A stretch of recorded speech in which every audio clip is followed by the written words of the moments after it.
let us start with Dr.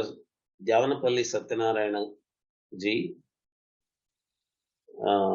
He is going to speak on the forest dwelling communities and ancient Indian religion, the relationship between ancient Indian religion. I think that is going to be a very good continuation from what I was mentioning also. Satyanarayana garu, over to you. Yeah, namaskar to all. So this is Satyanarayana Dyavanapalli. Thank you for giving me the opportunity. I'm going to say a few words on ancient Indian religion and tribals. That means what is the relationship between ancient Indian religion and tribals, as explained by Dr. Nagaraju Paturi. Thank you, sir. I'll go by word, ancient Indian religion and tribals. So you know the meaning of ancient. So generally it is treated by the historians that ancient period ends at the date 1206 AD as far as Indian history is concerned. So I will talk about that period only, ancient period only. Next one is India. You know, and Paturi sir also explained how the word India came into being. The earlier word was Sindhan, that means the Sindhu living people, the people living in Sindhu river area. Thereafter, Sindhan was cotton actually. So Sindhan became Hindu by the Persian scholars. Thereafter, Greek peoples came in 326 BC or so, and they called Ind, and thereafter these Britishers came into Indian territories and they started calling India, that is the region. And India consisted up to 1947 for about 7 countries today: Pakistan, Afghanistan, of course India, Nepal, Bhutan, and then Burma and Bangladesh also. So this is the pan India. So then we will talk about the religion, how it evolved in course of time in ancient period, and what is the relationship between the Hindu religious faiths and tribals, whether they contributed anything to the evolvement of Hinduism. So there are scholars like B.H. Mehta and S.K. Tiwari. They worked on the tribal roots of Hinduism. So they published monographs also. They are anthropologists and they belong to archaeological anthropology also. So based upon material evidences, they proposed theories that Hinduism evolved out of tribal beliefs only. And B.H. Mehta clearly says that, and he proved in his work that Shaivism was the result of tribal belief systems. And S.K. Tiwari argued that Hinduism itself, the so-called modern Hinduism itself, was the result of tribal belief systems. So they told that. And whether it is true, we have to substantiate their argument, our argument, with examples which can be seen, which can be shown. So I'll I'll cite some examples from history. The earliest Shiva Linga was unearthed in Kaimur Karps, that is there in Madhya Pradesh and Rajasthan area, and of course they stretch west to east and they fall in central Indian region. So Kaimur Karps, what hill ranges. So in Kaimur Karps, Shivalinga, what is Shivalinga? Some 3 inches length Shivalinga was unearthed and it was dated. TL dating, thermoluminescence dating was done, and that date was 10,000 BC. So it means that by 10,000 BC, Shivalinga was being worshipped by tribals. That was the conclusion given by Professor Meenakshi Jain. She wrote a book, Ancient India, that was published by NCERT, and that was the textbook for class 11th students.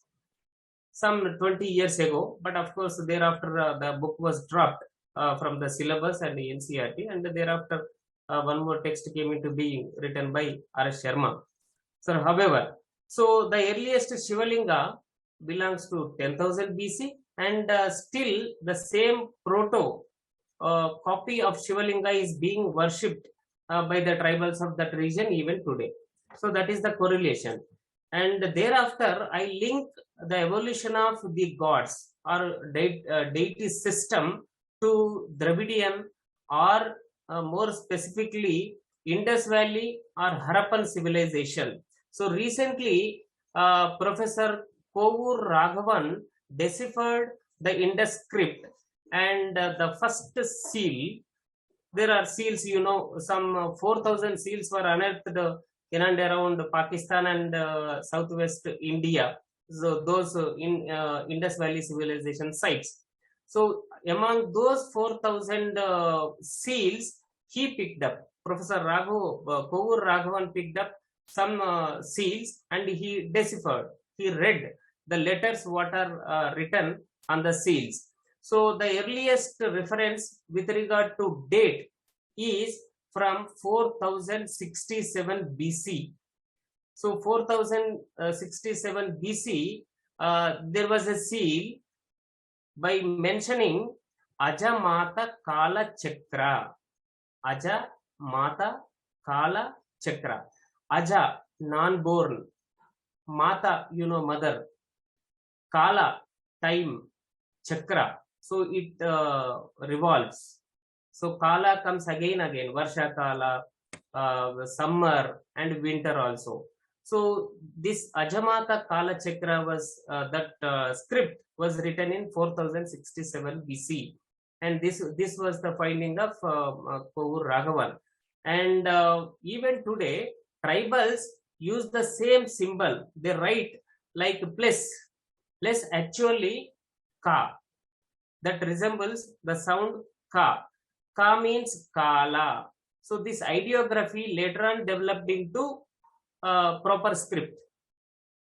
So ka, even today, even Hindus also write that ka in the style of swastik. Swastik is nothing but ka only, kalam only. That means in housewarming ceremonies also, what we call priests used to draw that swastik on the walls of the house, new house. That means kala, in every kala this house should remain. That is the meaning of kala chakra, blessed by Aja Mata. Okay, this is the first goddess invented by tribal people, and even today Hindus are using the same symbol swastik. Ajamata Kala Chakra actually. So the next one is Pashupati. Everybody knows, while reading Indus Valley civilization, we come across a seal with Pashupati. Actually, the name is given by Mortimer Wheeler. So because the god is surrounded by some Pashus or cattle, so he used that word Pashupati Shiva. But actually later on, other scholars worked on that seal, and various versions were given by different scholars. There is one more scholar, Gond scholar. Gond is a tribe. So Gond scholar, Dr. Moti Ravan Kangali. So he also interpreted in Indus script, and he named that Pashupati Shiva seal as Pahandi Mutava Poi. Pahandi Mutava Poi. Pahandi means over Pahad. So Pahad god. Pahad, you know, hill.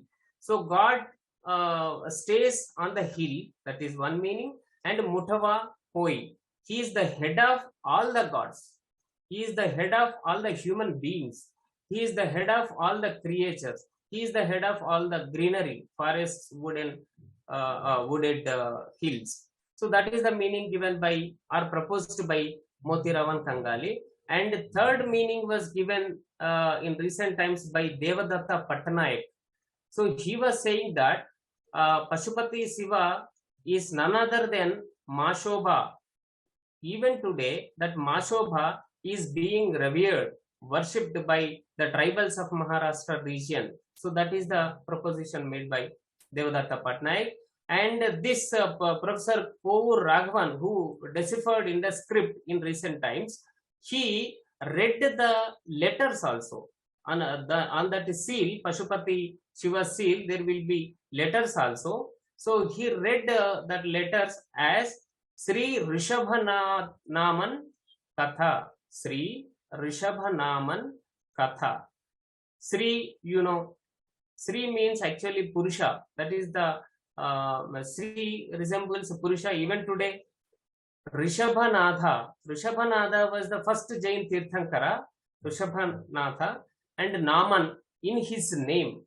Katha, story. So that tells the Pashupati Shiva seal tells the story or reminds the story of Rishabhanatha, how he established his kingdom in 3102 BC. So some 5000 years ago, he established his kingdom in Indus Valley civilization, and he inscribed those seals. Today we unearthed them in Pakistan and in India also. So the first seal of God, so called Pashupati called, actually Sri Rishabhanaman Katha. So that belongs to the age of 3102 BC. That is male, first male god. Earlier I told Ajamata Kalachakra. Ajamata was the first goddess. And this Rishabhanaman Katha, Rishabhanaman is the first male god.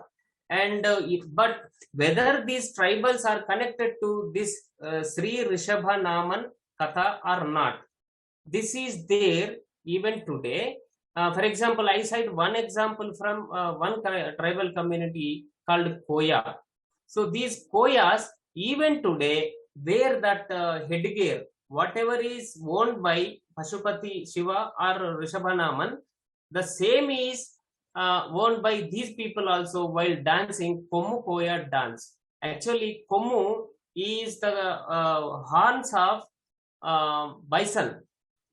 Those are the bison horns. So that crown is made up of bison horns, and they wear and dance called Komu Koya dance in a famous festival called Medaram Jatara. So that is being held for once in 2 years in Medaram in Telangana.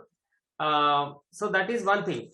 And second thing is this symbol, the bison horn, is there in 2 places in Telangana. There must be other places also where we can find these bison horns, bison horn headgear, symbolizing that Sri Rishabhanaman Katha, and these people also have. So Koya people wear that, and Koya region in Telangana along the Godavari river belt, there are 2 places. One is called Gontemma Kollu, the other place is called Gontemma Madugu. So in these places there are caves and rocks. So in rock paintings we find these pictures, headgears, bison horn headgears. So this is one example that Koyas still believe in Rishabhanaman, who was their ancestor god. This is one thing. And the second thing is still they worship Rishabhanaman in there is a place called Kannepalli. This Kannepalli is close to Medaram Sammakka deity. So in Kannepalli there will be a stone. So they call it Rishabhanaman and Katamaran. So Kata means Karu Adivi. Kata means forest only. Maran, Maharaju in Sanskrit. So Maran, so Katamaran, forest Maharaju. So this god is being still worshipped by Koyas in Kannepalli. There will be a stone that is treated as this god. So these are the 2 examples. Headgear is being worn by these people, and Katamaran is also being worshipped by those people. And I'll talk about the other god also, Ganesh. There is a god called Ganesh, Ganapati, we call it Ganapati also. So this Ganesh belongs to the tribe of Heramba. There was a tribe called Even today there is a tribe. Heramba tribe is there in central India. These people worship this god Ganesh. They call it Ganesh only, but without elephant head. So thereafter, many stories came into being, and Ganesh was added with elephant head, that we know in Hindu Puranas. But Ganesha was worshipped by Heramba tribals, and Heramba tribals appear in Mahabharata. In Mahabharata, they fought against Pandavas, Heramba tribals. So they worship Ganapati. Even today, we means Hindus also worship Ganesh today, that we know, well established fact. And Central Indian tribes call Bhagavan.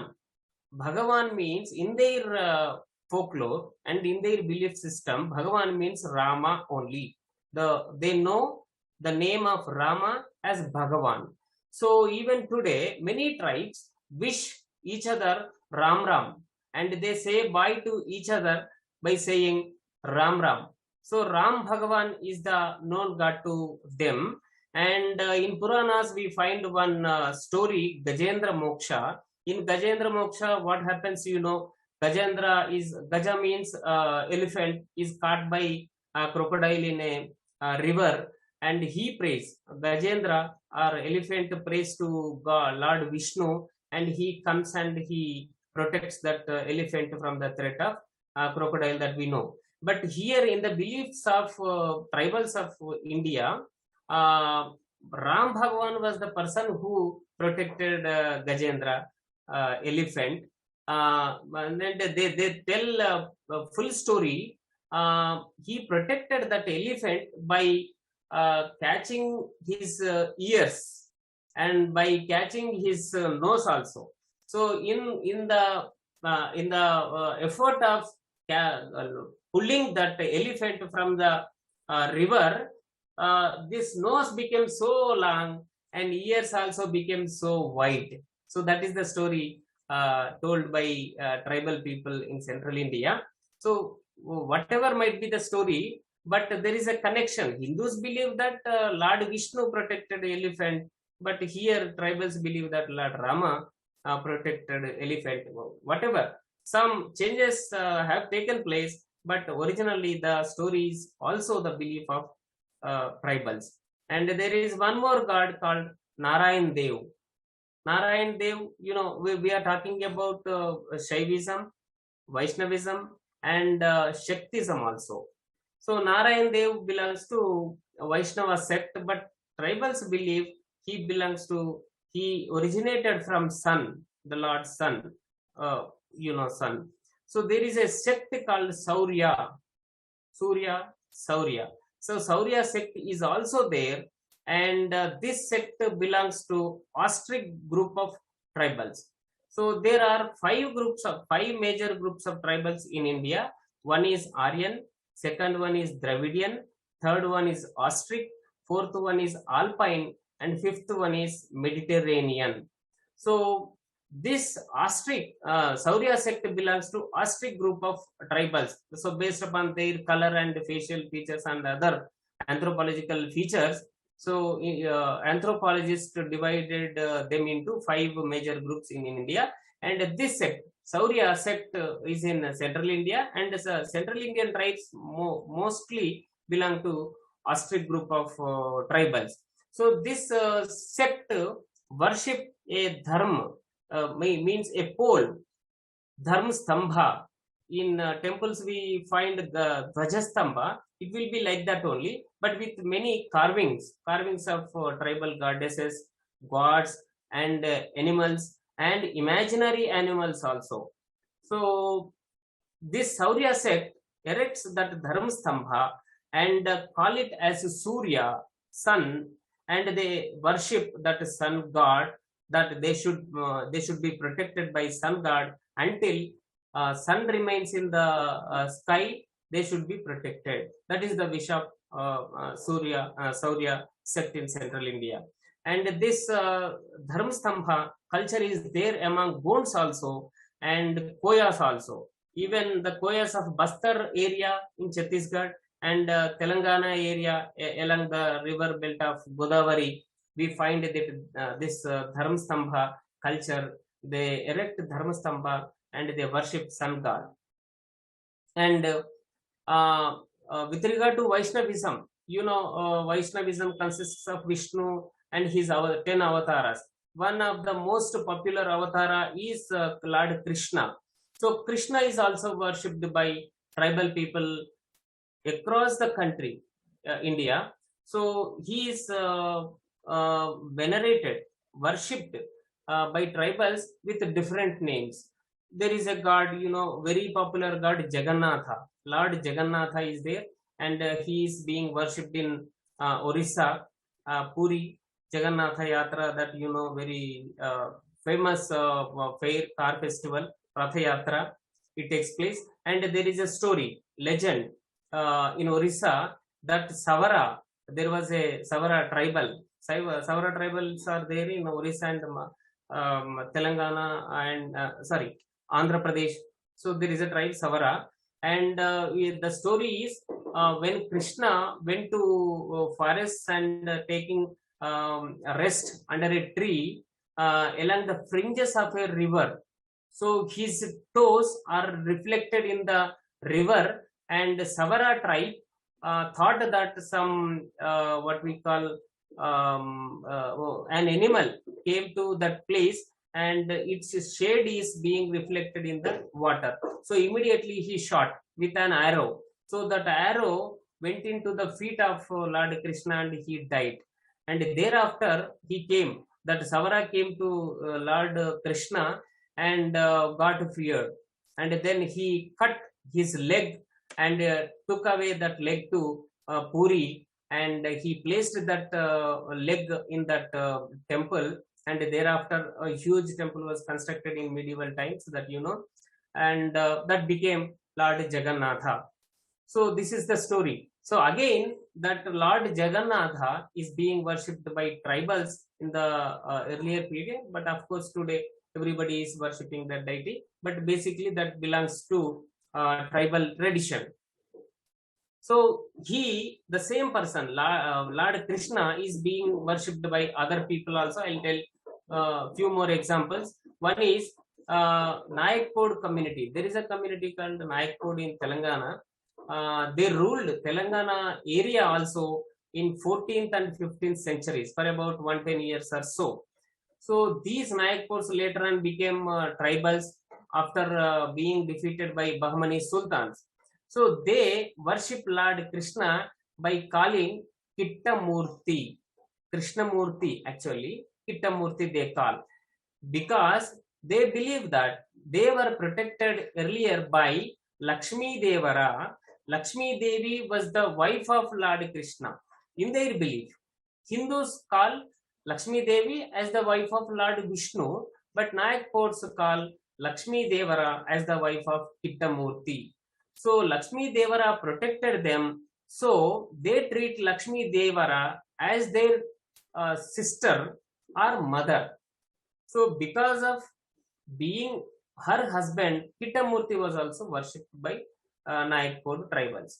And there is a relationship between Lord Krishna and Pandavas also. Because of that relationship, these people, Nayakpods, worship Pandavas also. And their mother, Guntemma, they call Gunti, actually Kunti, that Guntemma, they celebrate a festival called Peddamma Jatara or Peddamma Kolupu. So actually Guntemma, there is a place called Guntemma Kollu. Kollu is a pond. So there is a pond and there are rock paintings belonging to prehistoric age. So there is this again we find the headgear, bison horn headgear deity also in a dancing pose in a cave. So they worship that deity also, calling that Guntamma Kollu, and they worship Lakshmi Devara also and Lord Krishnamurti, Kittamurti also. And thereafter, and most of the tribes in India believe in one god called Bhim Devara or Bhim Dev, Bhimayak, Bhim, like that. There are so many variations of Lord Bhim, but basically they believe in Bhim for rains only, for getting rains only. They need rains only, because tribals depend upon Podu agriculture, that means rain-fed agriculture. So they want rains. So they worship a huge god. Bhim means the word Bhim means huge, big, a big god who stays in the sky. So they worship the sky god or Lord Bhim for the sake of getting rains for their crops. So this is one original story. But thereafter, Bhima, there is a story that in Mahabharata, Lord Bhima and other Pandavas also migrated into exile for about 13-14 years. So during that exile period, he saw this Hidimbi, a tribal lady, and he was infatuated with that the beauty of that lady, and ultimately they got married and produced a child called Ghatotkaja. He also participated in Mahabharata war, that but in tribal folklore, we find a different story. There is a tribe called Todiyamal Dano. Danavas. Thereafter, Sanskrit is called Dano as Danava, Rakshasa, demons. So there is a tribe, Todiyamal.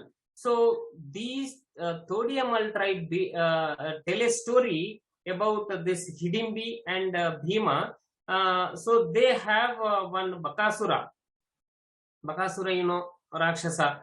So Bakasura used to eat people, and the food prepared by them also every day. One cartload of food along with a person should be sent to Bakasura, and he will eat all the food stuff, and the man himself also. So one day this Bhima went to Bakasura and he killed Bakasura, and it is told that he married to his sister Hidimbi. That is the reason why, so that they say Lord Bhima saved tribals. So that is the reason why tribals worship Lord Bhima. This is another story. And this story is believed by all the tribals of Telangana and many central Indian states. So there is a tribe called Kolam.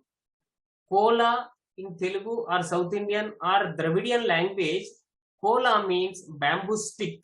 So based upon bamboo stick and its what we call inelu strips, so they make many basketry items. They sell those basketry items in the market, and they get some money or coin, grain or so, and based upon that they will continue their life. So the tribe is Kolam. So this Kolam tribe belongs to Dravidian tribe, the typical Dravidian tribe Kolam. Even today, there is a Rangoli system. It is called in Telugu Mugu. Rangoli system, that is called Kollam or Kolam. That was in existence during the period of Indus Valley civilization also. Still, that Rangoli system is being practiced by this Kolam tribe, and they call Kolam only, and they celebrate one festival called Polakamma festival. Polakamma Pandum. Polakamma nothing but Telugu people called Poleramma and Pochamma, and they celebrate Bonalu festival. Similar festival is being done by Kolam tribes even today in the name of Polakamma festival. So during that festival, they draw a full-fledged circle, what we call square type mugu or rangoli they draw during that Polakamma festival. So that system of rangoli is coming right from Indus Valley civilization onwards, and still it is being practiced by this tribe. And in the legends of Tirumala Tirupati also, there is a story that earlier god was established by these Kolam tribes. So later on, of course, Brahmins and Sanskritization entered that temple, and huge festivities are taking place there. So, however, the roots are from tribal traditions. So this is one aspect regarding Lord Krishna cult. Thereafter, we come to the main god, Lord Shiva. Lord Shiva stays in mountains, forest god, or hill god. That is the belief of many tribals. And the Gond tribe is the largest or biggest tribe in India. There are 705 tribal communities in India, and the Gond is the biggest tribe that you know. And they call Gond tribe call Shiva as Shambhu Mahadev.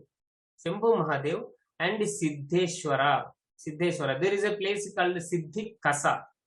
So in Siddhikasa, they worship Siddheshwara, and in general, they worship Shambhu Mahadev. We call Shankara, right? This is one. And there is another tribe called Chenchu. Paturi sir was telling about Chenchu tribe also. There is a place called Srishailam, and that is the confluence point of Telangana, Andhra, and Rayalaseema. So there, these people used to worship Mallayya. So Mallayya, Mala means mountain, Ayya, you know, god, or the god only. So Mallayya, the mountain god, later on came to be known as Mallikarjuna. Why? Because there is a story. Again, Mallika means jasmine flowers. Mallika, Mallepulu. In Telugu, it is called Mallepulu. Mallika. Arjuna. Arjuna is Madhi, salt tree. The original Shiva Linga is made up of that Arjuna tree trunk. Even today in Srishailam, you can find a temple called Vruddha Mallikarjuna temple. So Vruddha Mallikarjuna, Vruddha means oldest. So oldest Shiva Linga is made up of Arjuna tree, salt tree. Even today that can be found. And it is believed that Chandravati, a daughter of that community, Chandravati was believed that she worshipped that Arjuna tree linga with jasmine flowers, Mallika flowers. So it became that sal tree or Madhi tree, Arjuna tree became Mallikarjuna Shivalinga. So they call Chenchus treat that they that God also married to their daughter called Brahmaramba. Brahmara means honey bees. So they used to roam around the places for hunting and tubers and many food items. So they were called Brahmara tribe earlier, since they roam around the places. So Brahmara Amba, their daughter, was married to Lord Shiva Lord Shiva or Mallikarjuna, and so Shiva in Srishailam has 3 wives: Parvati, Ganga, and Brahmaramba also. So this is the local folk tradition of tribal people, so that he became the god of lord of those people also, tribals also. So finally, we have to cite one example with regard to Mother Goddess. So I'll tell one example from Buddhist literature. There is a text called Sutta Pitaka. In Sutta Pitaka, there is a chapter called Parayana Vagga. In that, there is a story of Bavari. Bavari was a sage residing along the banks of the river in Telangana border.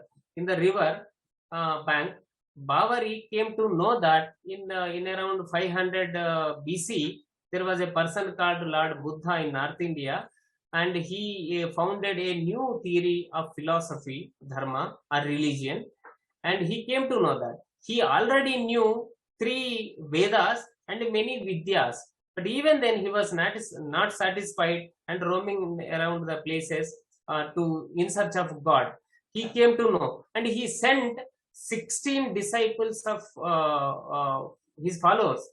He sent 16 people, and their attire, their clothing system was also described in that text, and that clothing resembles the Gusadi of Gond culture. Gusadi actually a dancer. There will be a separate attire system, dressing code for to become Gusadi. Even today, that resembles Lord Shiva. Even today, they become so like Shiva, and they were sent by Bavari to Buddha, and they learned Buddhism, and they came back and preached their guru. One of the disciples, his name is Pingali, and they propagated Buddhism from Godavari to further south. That is the known fact. So whatever I wanted to say is, they resembled Lord Shiva, the gods of Telangana area. This is one thing. And second thing is, there is a goddess called Attagamini. Attagamini was mentioned by Bavari, and when he was in sad conditions, Attagamini came to Bavari and told that nothing to worry, everything will be okay in a weekdays. So in a weekdays, he came to know of Buddha, and he found a new religion, Buddhism. That is the story. So the thing is, Attagamani was there, the goddess was there. Even today, the goddess Attagamini is being worshipped by the Gond people along the left bank of Godavari near Dharmapuri in Jagatyala district. So that goddess is there. And one more goddess is Jangubai. These people, Gond people, worship one more goddess, chief goddess called Jangubai. Actually, Jangubai, Ja in Sanskrit becomes Ya in Prakrit, or local languages. So Jangu actually Yajna Devata. Yajna, you know. So Yajna Devata, the presiding deity of yagas or yajnas was called Yajna Devata. In local parlance, it became Jangubai. So Yajna Devata, there was a symbol in Indus Valley civilization, triangle shape and inverted triangle shape. So triangle is placed on inverted triangle, and a straight line was drawn in the center of those triangles. So that is called yoga. So the first triangle resembles male, the second triangle resembles female. If male and female becomes one, that becomes yoga, and that will produce children, santana, and many sapta santanas. There is a concept called sapta santana and saptarshi also. There are many details in the Indus Valley scripts. So Yajna Devata today is being worshipped as Jangubai.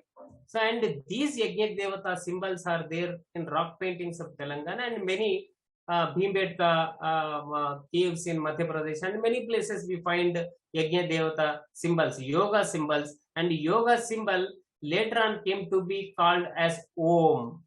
Om, you know, the combination of A to Aha, and that contains the consonants also up to Ma. Om, A, O, Om, like that.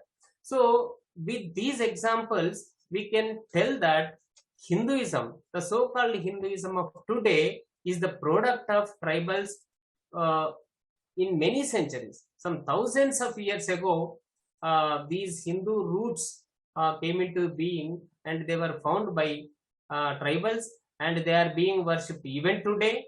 And this is about the tribal roots of Hinduism in India. So I take leave with this. Thank you, Vananda.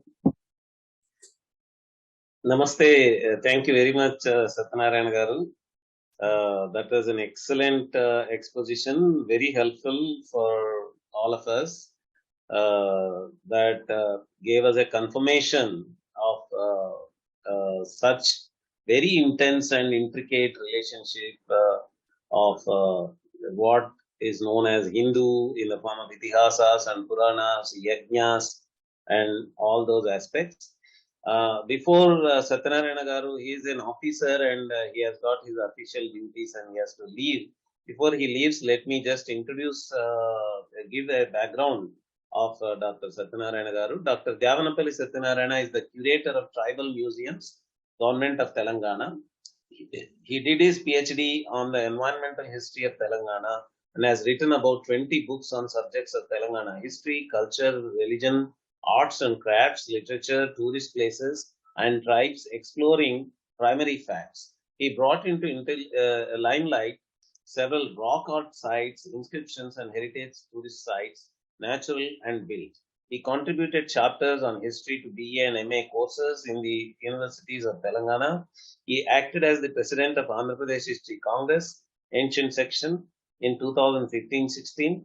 The governments of Andhra Pradesh and Telangana Tourism Department conferred upon him awards for excellence in travel writing for the years 2013 to 2017, and the Telugu University honored him with Kirti and Sahitya Puraskarams for the years 2014 and 2016.